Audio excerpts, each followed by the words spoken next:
Well, I'm really thrilled to be here in Nebraska. You know, about 20 years ago, I ran a renewable energy campaign here in Nebraska. In fact, I was here so much of the time that my husband said that I should vote here. And during that time, I met John Hanson, and I have been an admirer ever since, because John is one of the clearest thinking and most strategic people that I have ever run into. And his father is a real inspiration to me, because I, like probably a lot of you, would like to see a rebirth to progressive populism. And I can honestly say that the Nebraska Farmers Union is the most effective farm organization in the country. And that is not a lie, and it's not because I'm here, it's the truth. You all really do great work. So even though I work in Washington, I actually grew up on a farm.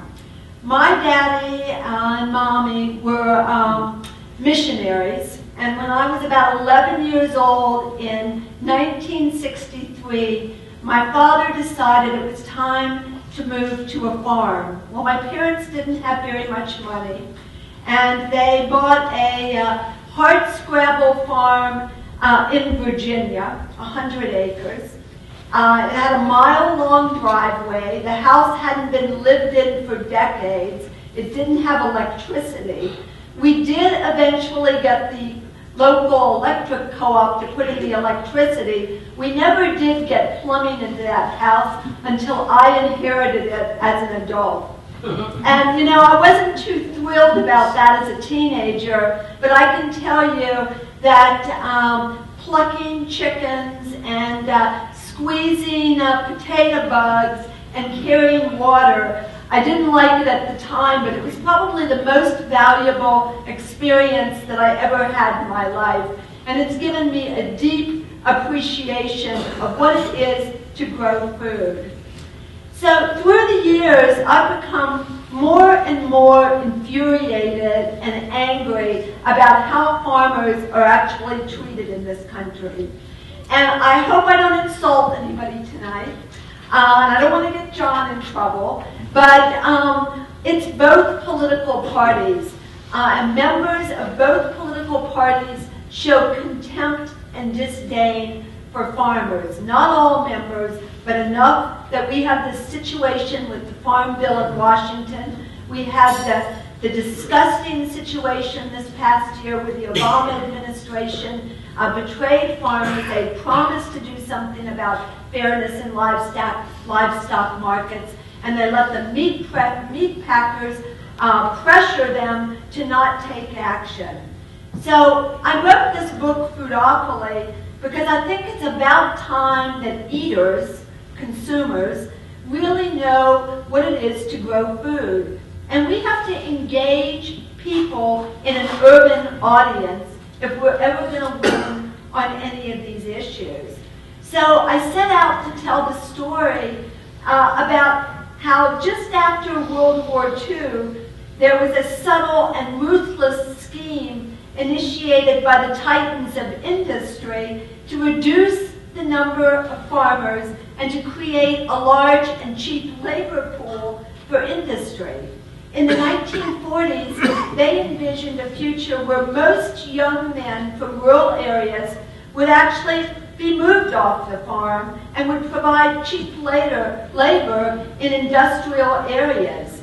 They believed that it would be more efficient to have a small number of industrialized farms rather than the diversified family farms. There were 6.8 million farmers at that time. We have less than 1 million real farmers today. They foresaw a future where food production would be globalized for economic efficiency, and these policies are enshrined in federal food and farm policy today and global trade agreements. Now, we all know that the foundation of our economic system is competition. We hear about competition all the time, But all federal policy is directed at stifling competition and promoting unchecked corporate consolidation and mergers and acquisitions.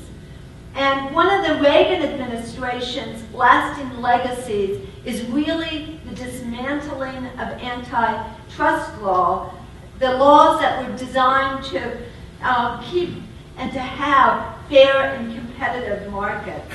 When I was writing my book, I interviewed Michael Perchuk, who had been the head of the FTC, and he told me about the report that he and a Republican member of the board had written after the Reagan administration came in and started doing away with antitrust law. And I read that as part of the research that I did, and it's absolutely scathing, and it predicts a lot of the difficulties that we have today. And that was a bipartisan effort. We need more bipartisan efforts to actually ensure that there's real competition. And as far as the consolidation goes, there's no industry, as you all know, that's worse than food and farming and agriculture. There are a handful of multinational corporations that stand between the 300 million eaters and million farmers that are left. These corporations exert tremendous control over the entire food chain, from seeds, fertilizer, implements, to processing, distribution, and retail grocery chains. They're both the buyers of ingredients and the sellers of products. And in every subsector, from dairy products and beef to potato chips, soup, canned vegetables, a small number of companies completely dominate the marketplace. 4 companies control 80% of beef packing, 85% of soybean processing. 4 companies control 66% of pork processing, 58% of broiler chicken processing, and 2 companies, the Brazilian company JBS, the largest meat company in the world, and the second largest meat company in the world, Tyson, dominate all 3 categories of meat production: beef, pork, and chicken. Growing consolidation in the retail grocery industry is putting economic pressure on the entire food chain. Walmart and 3 other large retail chains control 70 to 90% of the market in many regions of the country. 1 out of every 3 grocery dollars is spent at Walmart. The heirs of Walmart have more wealth than the bottom 40% of Americans. I mean, that's really shocking. Walmart is the largest buyer of agricultural products. For instance, it buys 1 billion pounds of beef each year. Its model is all about sucking money out of the supply chain. Walmart determines the prices paid all the way down the food chain because of the enormous power it has with its suppliers and contractors. Contracts with Walmart are non-negotiable, even for Tyson's, General Mills, and Kraft, who are all dependent on Walmart. And this is just part and one aspect of the intensifying consolidation that's increasing the economic pressure on farm families. With fewer and fewer companies to sell the supplies that farmers use every day, the equipment, the seeds, the fertilizer, the feed, prices are skyrocketing. At the same time, as you know, farmers have very, very few choices in where they can sell their livestock or other products. Farmers are struggling to eke out a living because they're locked into a system of low prices, large capital, large debt, high land prices, and a weak safety net. Food and agricultural products have become reduced to a form of currency on income statements that cause a rise or fall of quarterly profits. The worth of these products is measured on the return of investment or an opportunity for mergers or acquisitions that drive strategic value for the parent company. The value of food is described in a Wall Street speak of deals, synergies, diversification, and blockbuster game changers. Even those poorly regulated hedge funds that helped create the financial crisis have become some of the largest investors in food companies, farmland, and ag products. All of this has left family farming on the edge of extinction, with most small and medium-sized farms dependent on off-farm income for survival. According to USDA's most recent statistics, the average mid-sized farm run by a farm family making a living using the labor of farm members earned just $19,270 from farming. And this includes the much criticized government subsidy. Any gain from higher crop prices, at least in most years, since 2008 has been gobbled up by higher costs for seeds and fuel. The loss of farms has caused a rural bloodletting, leaving rural towns and counties forlorn, boarded up, and in some cases completely gone. When farms go out of business, the local businesses that depend on them disappear. From the farm implement dealers and farm supply companies to all of the stores and service providers. Hard times also mean that the rural youth disappear to urban areas in search of jobs, even those that would like to have the rural farming lifestyle.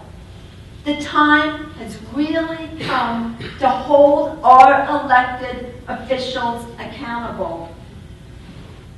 I was so happy today to see your candidates that you supported and to hear about all of the efforts to recruit candidates and to go out and knock on doors.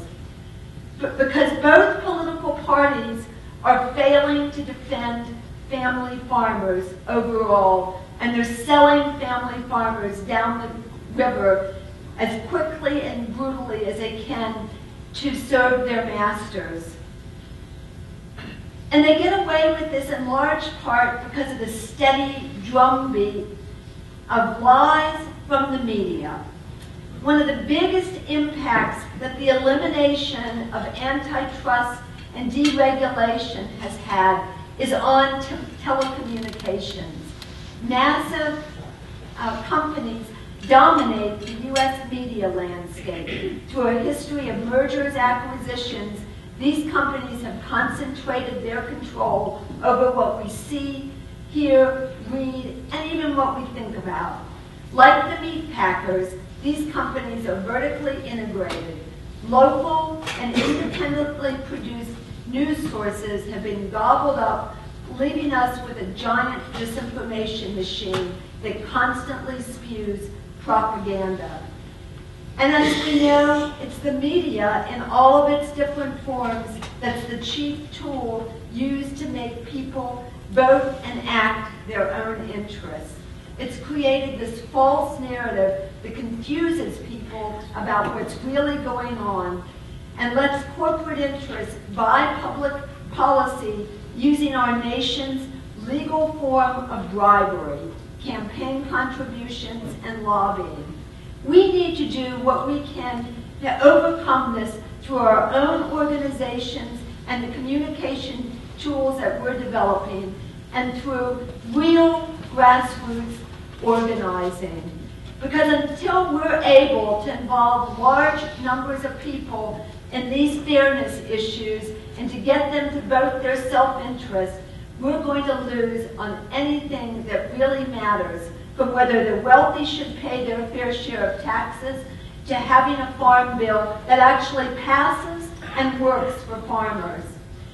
So all I have to say is that if someone is elected from Nebraska and stands up here and gives a speech and doesn't address concentration and the impact that it's having on farmers, there's something wrong.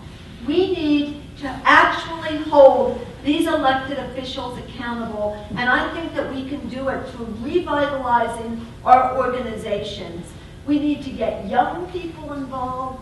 Young people are interested in the food movement. We need to have a training program for young people and really bring them in to our organizations. And as John said, we're working together in a broad-based coalition that includes farmers and eaters. And I believe that together, that we can do something, because people are really disgusted. And we can see from the last election where there were progressive candidates that got elected. If we can tell our story and talk to people without the rhetoric and through our own social media and our organizations, I think that we can really make progress. So I look forward to working with all of you to reclaim our democracy. We have to do it. Thank you.